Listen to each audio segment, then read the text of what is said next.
How's it going, guys? Andrew here with Justified EDC, and I have a little bit of an update here on this old-timer generational Bruin. We had some issues with it already, so we are dealing with some returns and getting some new ones in, but I just wanted to give you guys along for the ride so that, you know, when I finally do the full review, you guys have been following along. So just to get into everything here, you know, this is not a review. It's not going to be a review on either of these knives here. I have another one here to unbox. But we're just going to be going over some of the issues I found. We're going to open up the new one that's getting replaced with this one. And then we're going to see, you know, is there anything fixed? And, you know, it might just be a short video, but, you know, I just wanted to keep you guys updated. So we're going to jump right in here just to show you guys, if you didn't watch the last video, Old Timer, the brand, I actually did some research on it, and Old Timer is a brand that's owned by the same company that owns Schrade. They own Old Timer, they own Uncle Henry, and I think there's one other domain that I think they own Imperial as well. So it's all under the same kind of company.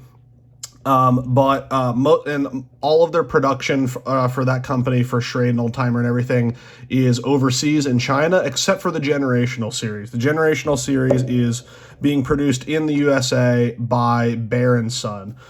Bear & Son is notoriously unreliable for their QC. It really seems like I've reviewed one other Bear & Son knife, or I guess it was actually another Old Timer Generational series knife. It was the Bruin, which is kind of like the Sodbuster pattern knife, but in a lockback form. Same kind of like saw cut bone handles, same carbon steel, all of that kind of thing. I happened to get one that was mostly pretty good. I've seen some people that have had absolutely fantastic ones. I've also seen a couple reviews of some really bad ones with a lot of glaring issues. So I wanted to pick up another one in the Generational series, especially because it's a fixed blade. I mean, you know, I'm a fixed blade guy. I like the Sharpfinger pattern. I love carbon steel. I just like the aesthetic of this knife. And so I wanted to see, you know, can Bear & Son pull it off? I was really happy with it initially, and then I started having some issues. So the two things, one pretty obvious already, the Old Timer logo shield just fell out while I was I think I was holding it to like take a video for something. I think I was sending a video to a friend, and I like flipped the knife around and this just popped out. It looks like they had some kind of epoxy on here, but clearly it did not actually hold. So these are not actually pinned in place. They're just glued in place, but obviously very poorly.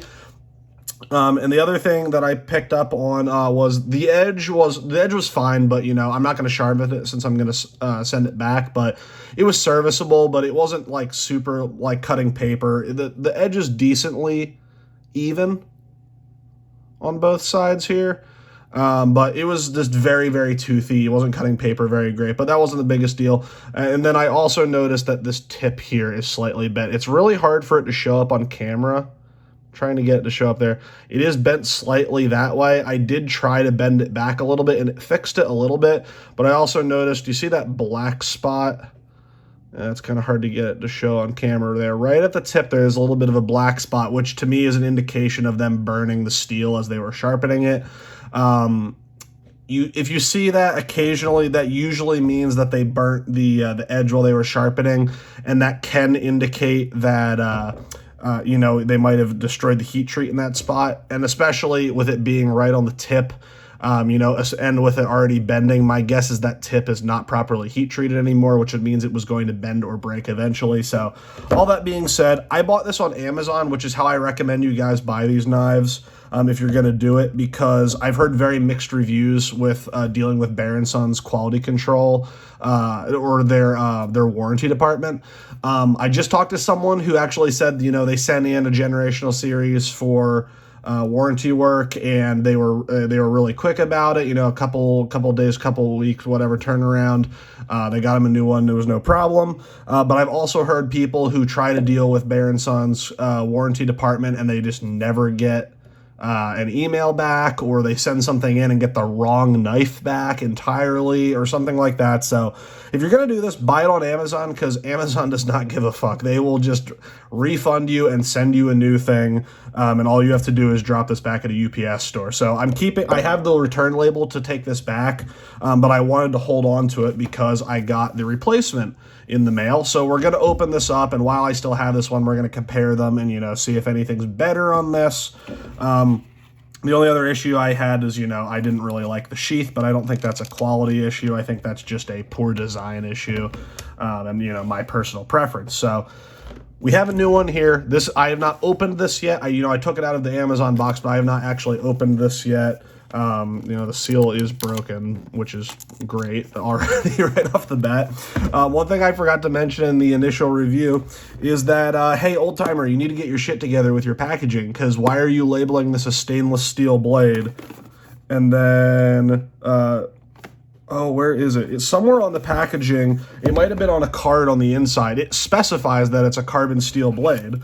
And, you know, on here, stamped on the tang of the blade, 1095 high carbon. 1095 high carbon is not a stainless steel. So I think that's a problem across the board with the generational series, because I saw people having that problem with the Bruins too. The packaging and the information online say stainless in some places, other places they say high carbon, but you know, all the packaging says stainless steel blade, which, you know, is very misleading, because, you know, look at the packaging on this. This is meant to be sold in like a big box store. I've never seen these sold in big box stores, but if they're doing this to people that, you know, don't know a whole lot about knives, and, you know, they want a stainless blade and they pick this up, all of a sudden it's going to rust on them. So not great. So hey, old timer, get your shit together. Change your packaging. 1095 is not a stainless steel.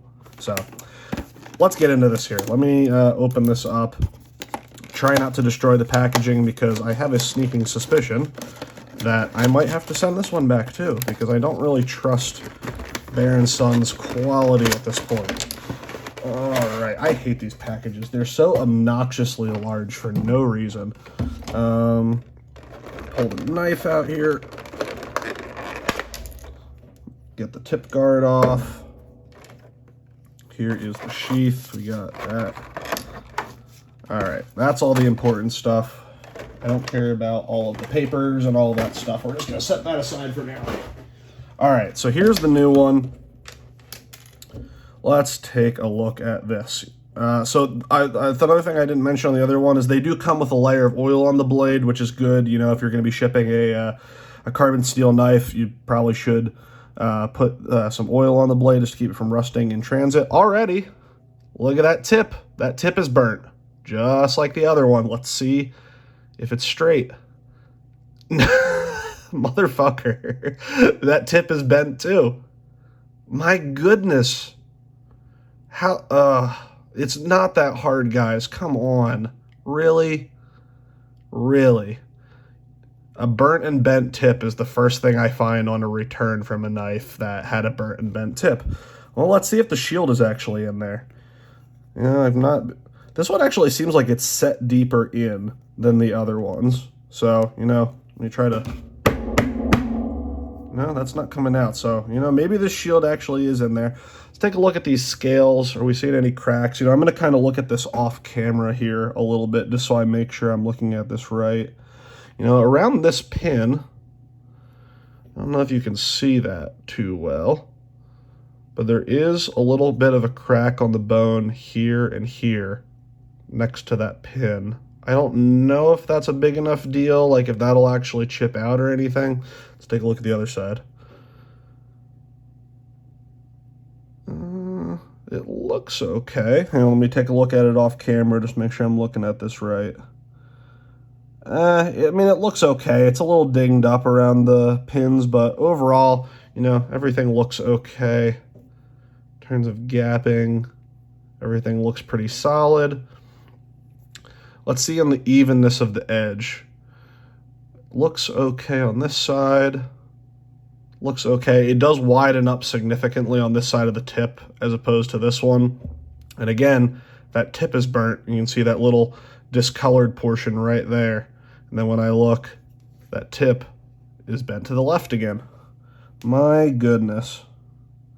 Actually, you know what? I'm not sure if that's necessarily bent. I think that's just the sharpen. I think that's just the angle of the bevel, because this one's so much taller than this one is. I think that's just an optical illusion. I don't think it's actually bent, but it is burnt. So I'm not thrilled about that, because that makes me wonder about the integrity of that tip. All right, let's Edge feels okay. Let's grab some paper here. See how this edge cuts. Not great. I'd say that's even worse than the other one. Let's see, let me just, once you get it started in the paper and drag it, it does cut, but it's not cutting cleanly. Here, let me pull out the other one here just to do a comparison. I haven't touched this one up either. Let me grab some better paper. So this is the original. This one at least starts to cut. This is the new one then. It's okay. I think I could probably touch this up. Let's see. The stamping is correct. 152 OTG, 1095, Old Timer USA. All the markings are okay. See the sheath here. Sheath looks exactly the same dumb style sheath. Doesn't fit in any better than the other one. Not really worried about that. So I think this is technically an improvement, but I'm still not thrilled about that. I don't like that tip is burnt. I don't know. What do you guys think? Do you think I should leave down in the comment section? Do you think I should keep this one and, just start testing it and see if the tip holds up? Because, again, it's Amazon. So if I have an issue, I can always return this one again. I don't really want to return 2 of these at once and then, just go into having to immediately do a third one, because I'm not going to be able to hold on to both of these in time for them to send me a third one. So I don't know. I'm not really sure what I'm going to do here. Actually, look at that gapping here. See that gapping down here? I didn't notice that before, up by the ricasso. Is that the same on this one? I didn't notice that on the last one. No, there's no... Well, it might just be because they filled it with epoxy, it looks like. But the gapping... Trying to get some of this dirt off here from it being in the sheath. Yeah, it looks like they just kind of filled it with epoxy. So there is a little bit of gapping up by the ricasso right in here. Again, not a huge deal. I might try to touch this one up and actually start using it. Like I said, the shield looks like it's staying in place for now. Again, I can't really... Before, there was nothing holding it in. I would, bang it on the table and it would pop right out. So... I think this one is technically an improvement, but, I think, again, pending my full review of how this holds up long-term to actual EDC and, outdoors use and everything like this, I'm just going to say buyer beware, because I don't know how this is going to turn out. But, that's the luck of the draw with anything made by Bear & Son. I would just say, be cautious. When you buy it, know what you're getting into, and probably purchase it on Amazon, because your returns are going to be way easier and consistent. So that's all I got for you guys today. I just wanted to do this on camera just to keep you guys updated with how this review is going to go. I'll let you know if anything happens with this one. Again, definitely follow me down on Instagram. I'll leave links to all of that. That's where I'm going to post real-time updates. Like when this happened, I posted about it on Instagram and talked about it a little bit. So if you want to follow along, follow me down on Instagram. Thank you guys so much as always for watching, and I will see you guys in the next one.